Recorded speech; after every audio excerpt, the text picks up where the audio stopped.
Yo, what is up, everybody? It is your boy Slumpenstein, and I'm coming at y'all with a brand new coverage video. Anime conventions are back. I'm gonna just let that sit for a second, man. Anime conventions are back.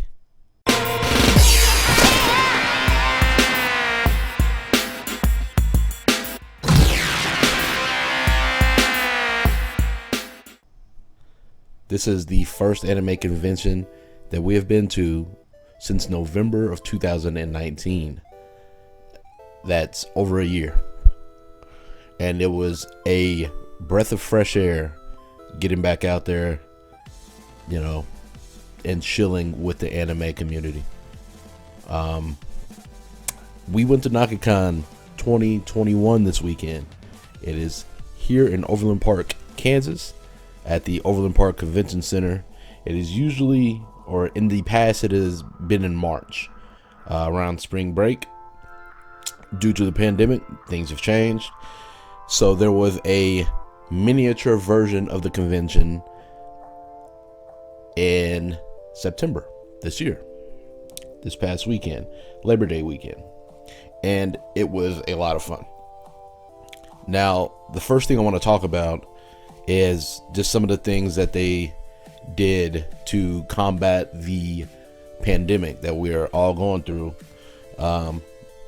Ticket sales were limited to 3,500, which is definitely a fraction of how many people, usually go. I would say that's maybe a third, I would assume, of the people that usually attend. Obviously, everybody had their masks on. I was pleasantly surprised. I was expecting to see, a few people that, didn't want to abide by those rules. But honestly, I can't think of a time that I didn't see somebody wearing a mask. The whole time that I was at this convention, I actually felt very comfortable. There wasn't a time where I felt uncomfortable that I didn't feel like I could socially distance to a certain extent. The way that the majority of the panel rooms were set up, you were spread out. I think there was a couple of rooms that were set up that, the seats were a bit closer. I don't know how that was determined. I will say that we'll stick on the the way that they took care of the pandemic.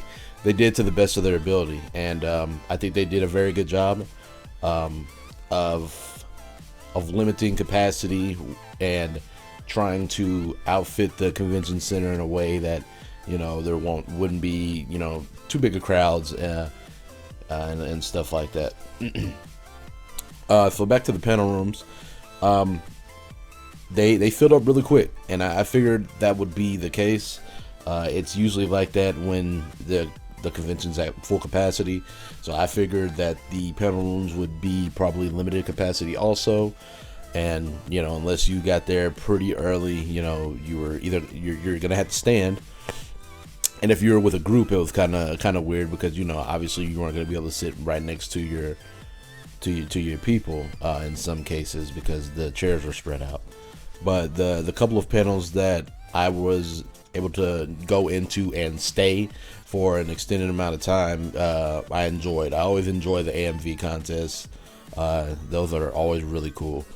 I've always loved watching AMVs and stuff like that. So, the panels were limited this year, obviously. So, it may have been hard for some people to find something that they're interested in to go to a panel. But like I said, man, everything was limited, everything was downsized. So, you kind of have to take what you can get. The fact that we're having a convention, or that we had a convention at all, is amazing. The next thing I want to talk about is the vendor room.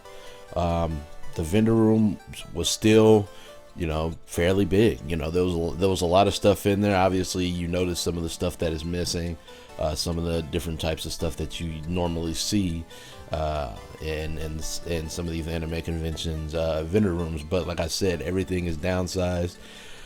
So it was still a very good experience. You still had your food, all that type of like a food court in the background where you could sit down and stuff.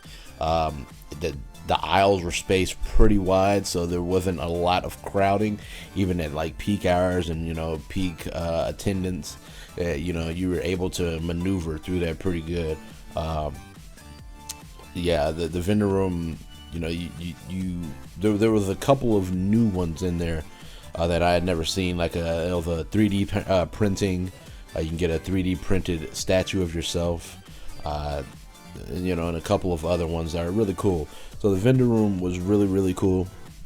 Like I said earlier, man, I never, felt like I was uncomfortable or I was too close to people or people were too close to me, and so on and so forth. And all the cosplayers were out in force. And you're gonna see a few of the pictures here. There were some really, really good cosplays, and like usual, very, very awesome atmosphere. In the past, I have I don't know how many years I've covered Naka-Kon, and I thank them for allowing me to cover them. But in the years past, I have had a couple of words to say about the staff. This year, I had no issues with any of the staff. None of the staff approached me in any type of way. None of the staff was disrespectful to me in any type of way. I didn't see them being disrespectful to any of the other congoers in any type of way. So I was pleasantly surprised at that, because that has been one of the main things that I have had a problem with about Naka-Kon in the past. But like I said, that I didn't have that problem, and it's not like the staff was new, because it was pretty much, I saw a lot of the regular people that I've been seeing for the past few years. It was just different. I don't know if it's because we're in a pandemic, or I don't know if it was a less stressful environment, or if they got trained better, or what the case is. But whatever it is, I hope that that continues to improve, because that was nice. I will say something else that was new this year was the outdoor scene, which was nice. I don't know if this was on purpose, or if this was specifically for Naka-Kon, or if this is just something new for the convention center. But they had stuff outdoors. They had like volleyballs out there, and they had life-size giant Jenga, and they had cornhole and Connect Four. And lots of seats for you to sit and relax with your friends or make new friends, and all different kind of stuff. There was times where people set up big speakers and played music out there, so it was nice that you didn't feel like you had to stay inside of the convention center. That was pretty cool. You could go out, and the weather was pretty good when it wasn't raining, and it didn't rain as much as I thought it was going to rain. So being out there playing cornhole, just chilling, it was a good vibe, and just chilling with all of the people, all the congoers that were there. It was really cool. That was a really nice addition. I hope that they make that something that they do every year. Like I said, I don't know if Naka-Kon did that, or if that was just something that's new at the convention center. Either way, it's a very nice addition. The next thing we'll talk about is the game rooms. The game rooms, the video game room in particular, was about the same as it usually is. Maybe it's lacking a few things. There was not a tabletop room. They kind of merged the tabletop room with the video game room. Just had a couple of tables in the back area for people to play any tabletop games that they wanted to. Obviously, you're not limited to that area. If you wanted to go out into the front area and do some tabletop gaming, you could do it there also. But the game room was pretty cool. I do wish that they would have cleaned up the controllers a little bit. The controllers, a lot of them were very, very grimy. they're, and in the midst of everything that's going on right now, they're very, very grimy, and I didn't see any wipes or anything readily available for you to clean those off. And even if we weren't in a pandemic, I would have still been a little bit taken back of how dirty some of them controllers were.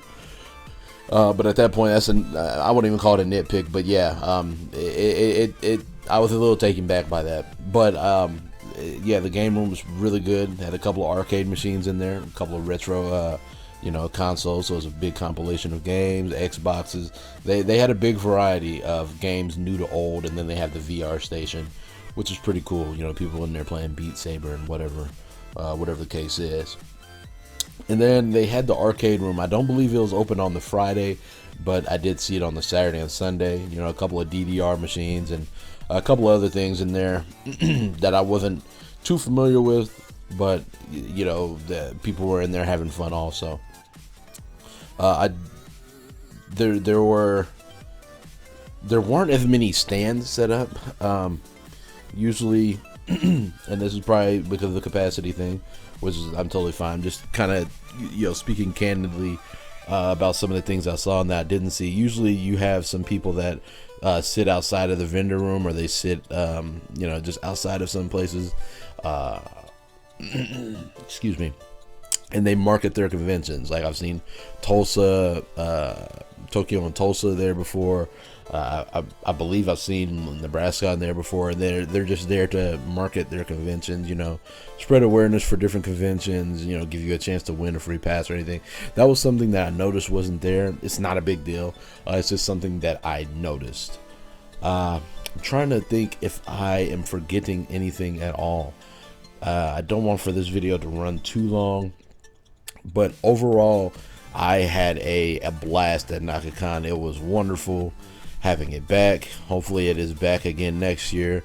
I want to say they said in May next year. I may be wrong about that, but I believe that I had read something like that prior, that they're trying to have that going on in May. And if they do, I will definitely be there. This is a convention that I enjoy very, very much. I'm looking forward to the safe return of anime conventions. As long as it can be safe, I'm all for it. Naka-Kon did a very, very good job.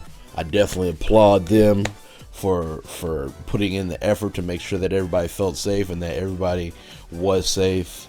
That's a big thing. That's a big thing in today's climate, and that's just a big thing in general, that they showed genuine interest in the safety of their con goers. And Naka-Kon will always have a fan in me, and I will always look forward to being at that convention. I guess I didn't really talk about cosplay contests, so let me double back on that. So they didn't really have the big cosplay contests. I don't believe it was one that was like on a smaller scale. I know I heard a lot of people asking about that, and yeah, they did some type of cosplay contest, but it just wasn't the same scale, in the giant room. It was shrunken down, which you expect from what the convention was this year. They also did not use the hotel. The Sheraton was not used. It was being used by somebody else. And also, I guess you really don't need all that space if you don't have the same capacity that you usually do. Sorry, these things are popping in my head as I am closing out this video. But I appreciate everybody that tuned in, man. I'm looking forward to going to many more anime conventions and continuing to enjoy meeting people and just having fun. I will have some links in the description for Naka-Kon's website. There was a couple of other individuals that I met there. You'll see some footage for a fighting game that is already available. The links for them will be also in the description below. You know, if you need any information, I'll probably also link Naka-Kon's Facebook because they're very good about updating their Facebook. I recommend that you go and, like that Facebook page. It's a really cool community of people. If you ever need any help with anything, they're really cool over there. But like I said, don't forget to like and subscribe. Hit that notification bell so you get notified whenever I put up new content or go live. Go ahead and comment down below what was your favorite thing about Naka-Kon, and did you enjoy it, man? I'm going to catch you guys later.